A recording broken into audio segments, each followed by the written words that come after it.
Saudi pro লিগে কাঙ্ক্ষিত সাফল্য না আসায় ইতালিয়ান কোচ স্তেফানো পিউলিকে বরখাস্ত করেছে আল নাসর। 2024 থেকে 25 মৌসুমে দলটি লিগ শেষ করেছে তৃতীয় স্থানে, 70 পয়েন্ট নিয়ে চ্যাম্পিয়ন দলের চেয়ে 13 পয়েন্ট পিছিয়ে। রোনালদোর সঙ্গে নতুন 2 বছরের চুক্তি স্বাক্ষরের পরপরই নতুন কোচ খুঁজছে ক্লাবটি। ফুটবল মার্কেটের খবর অনুযায়ী আল হিলালের সাবেক সফল কোচ জর্জে জেসুসের সঙ্গে ইতিমধ্যে যোগাযোগ শুরু করেছে তারা।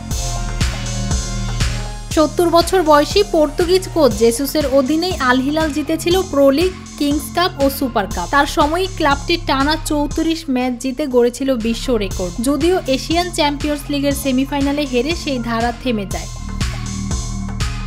রোনালদোর পেশাদারিত্বে আগেও মুগ্ধতা প্রকাশ করেছেন জেসুস। দুজনেই পর্তুগিজ হওয়ায় রসায়ন ভালো হওয়ার সম্ভাবনা প্রবল। ধারণা করা হচ্ছে রোনালদোর পছন্দের কারণে জেসুসই এখন আল নাসরের কোচ হওয়ার দৌড়ে সবচেয়ে এগিয়ে।